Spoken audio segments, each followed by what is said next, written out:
Hi friends, welcome to Vidhu's easy cooking. ഇന്ന് ഞാൻ നിങ്ങൾക്കായി പരിചയപ്പെടുത്തുന്നത് കുട്ടികൾക്കും മുതിർന്നവർക്കും എല്ലാം ഒരുപോലെ ഇഷ്ടമുള്ള ടൊമാറ്റോ കെച്ചപ്പാണ്. അപ്പോൾ നമുക്ക് വീട്ടിൽ തന്നെ വളരെ കുറച്ച് ഇൻഗ്രീഡിയൻസ് വെച്ച് എങ്ങനെയാണ് ഉണ്ടാക്കുന്നതെന്ന് നോക്കാം. ഞാനിവിടെ ഒരു 2 കിലോ തക്കാളി എടുത്തിട്ടുണ്ട്. നല്ല പഴുത്ത തക്കാളി തന്നെ എടുക്കാനായിട്ട് നോക്കുക. ഇത് നമുക്ക് ചെറിയ കഷ്ണങ്ങളാക്കിയിട്ട് മുറിച്ചെടുക്കാം.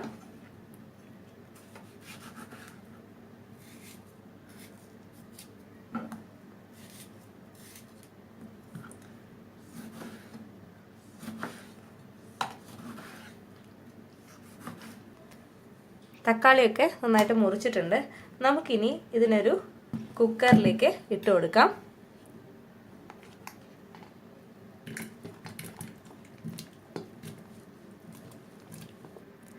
ഇനി ഇതിലേക്ക് ഒരു 1/4 കപ്പ് അല്ലെങ്കിൽ ഒരു 1/2 കപ്പ് നമ്മുടെ ഇഷ്ടാനുസരണം, അതായത് വെളുത്തുള്ളിയുടെ ടേസ്റ്റ് ഇഷ്ടമാണെന്നുണ്ടെങ്കിൽ കൂടുതൽ ചേർക്കാം, ഇല്ലാന്നുണ്ടെങ്കിൽ കുറച്ച് ചേർക്കാം. ഞാനിവിടെ ഒരു 1/4 കപ്പോളം വെളുത്തുള്ളി ചെറുതായിട്ട് അരിഞ്ഞതാണ്, അതിട്ട് കൊടുക്കാം.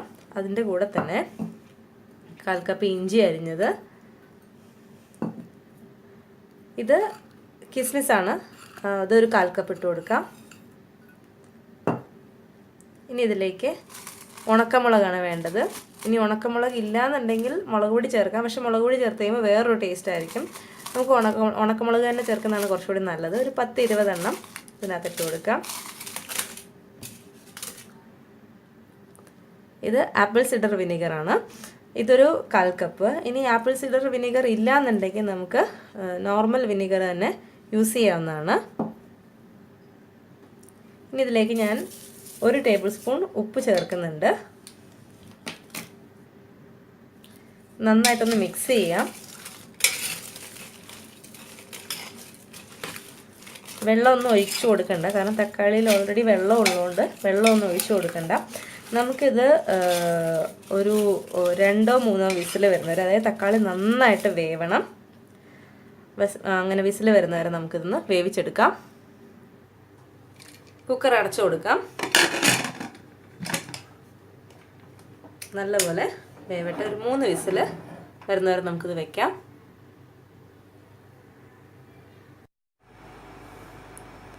നമ്മുടെ തക്കാളി വെന്തോന്ന് നോക്കാം.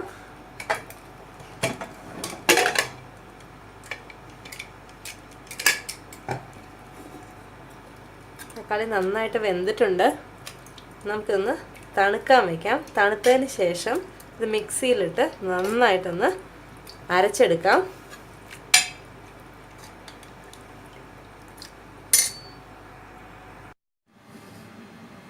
ഈ തക്കാളി നന്നായിട്ട് തണുത്തിട്ടുണ്ട്. അതിന് ഞാൻ നന്നായിട്ടൊന്ന് മിക്സിയിലിട്ട് അരച്ചെടുത്തതാണ്. ഇതിനൊന്ന് ശരിക്കും നന്നായിട്ട് അരിച്ചെടുക്കാം. നമുക്ക് കുറച്ച് അരിച്ച് കഴിഞ്ഞു. നന്നായിട്ട് ഇങ്ങനെ ഇളക്കി കൊടുക്കുക.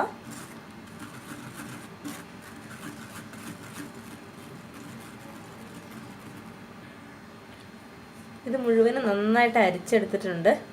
ഇനി ഇതിനെ നന്നായിട്ടൊന്ന് തിളപ്പിക്കണം. തിളപ്പിച്ച് നന്നായിട്ട് കുറുക്കിയെടുക്കണം. നമുക്കിത് സ്റ്റൗവിലേക്ക് വെക്കാം. ഇത് നന്നായിട്ട് തിളയ്ക്കണം. നന്നായി തിളച്ച് നന്നായിട്ട് കുറുകണം. എന്നതിന് ശേഷം നമുക്കിതിൽ ആവശ്യത്തിന് ഉപ്പും അതുപോലെ അല്പം പഞ്ചസാരയൊക്കെ ചേർത്ത് കൊടുക്കണം. എന്നാലാണ് ആ ടേസ്റ്റ് കറക്റ്റായിട്ട് നമുക്ക് കിട്ടുള്ളൂ. നന്നായിട്ട് തിളച്ചിട്ടുണ്ട്. ഇതുപോലെ നന്നായിട്ട് തിളച്ചുകൊണ്ടേയിരിക്കണം. നമ്മൾ ഇടയ്ക്കിടയ്ക്ക് ഇങ്ങനെ ഇളക്കി കൊടുത്തുകൊണ്ടിരിക്കാം. അപ്പോൾ നോൺ സ്റ്റിക്ക് ആയതുകൊണ്ട് അതിന് അടിയൊന്നും പിടിക്കില്ല. അല്ലാന്നുണ്ടെങ്കിൽ വേറെ ഏതെങ്കിലും പാത്രങ്ങളാണ്, അല്ലെങ്കിൽ സ്റ്റീലോ അല്ലെങ്കിൽ അലൂമിനിയം പാത്രങ്ങളാണ് യൂസ് ചെയ്യണമെങ്കിൽ ഇതുപോലെ ഇടയ്ക്കിടയ്ക്ക് ഇളക്കി കൊടുത്തുകൊണ്ടിരിക്കണം. നമ്മുടെ കെച്ചപ്പ് ഏകദേശം ഈ ഒരു പരുവമായിട്ടുണ്ട്.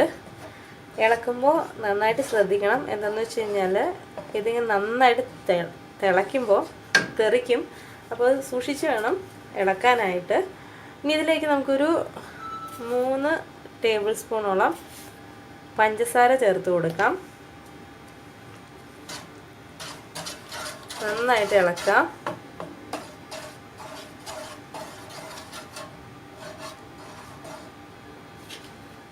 മധുരം പോരാ, അതുകൊണ്ട് ഞാനൊരു 2 ടേബിൾ സ്പൂൺ കൂടി പഞ്ചസാര ചേർത്ത് കൊടുക്കുകയാണ്.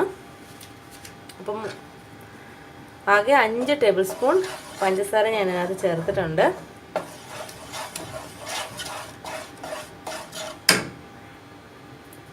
ഒരല്പം ഉപ്പും ചേർത്ത് കൊടുക്കുകയാണ്. ഒത്തിരി വേണ്ട.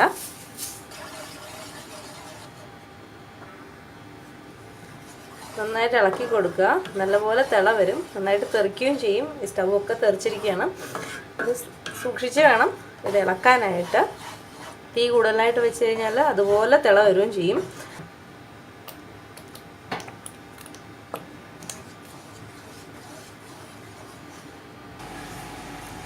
നമ്മുടെ സോസ് റെഡി ആയിട്ടുണ്ട്. നമുക്ക് സ്റ്റൗ ഓഫ് ചെയ്ത് വയ്ക്കാം. ഇത് തണുത്ത് കഴിയുമ്പോൾ കുറച്ചും കൂടി ഒന്ന് കട്ടിയാവും.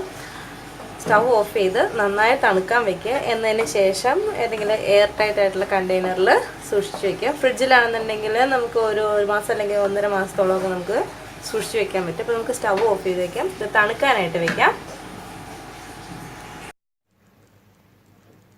അങ്ങനെ നമ്മുടെ ടേസ്റ്റി ആയിട്ടുള്ള ഹോം മെയ്ഡ് ടൊമാറ്റോ കെച്ചപ്പ് ഇവിടെ റെഡിയാണ്. നിങ്ങൾക്ക് എല്ലാവർക്കും എൻ്റെ ഈ റെസിപ്പി ഇഷ്ടമായെങ്കിൽ തീർച്ചയായും ഈ റെസിപ്പി ട്രൈ ചെയ്ത് നോക്കുക. എൻ്റെ കൂടുതൽ വീഡിയോകൾക്കായി എൻ്റെ ചാനൽ സബ്സ്ക്രൈബ് ചെയ്യുക, ലൈക്ക് ചെയ്യുക, ഷെയർ ചെയ്യുക. താങ്ക്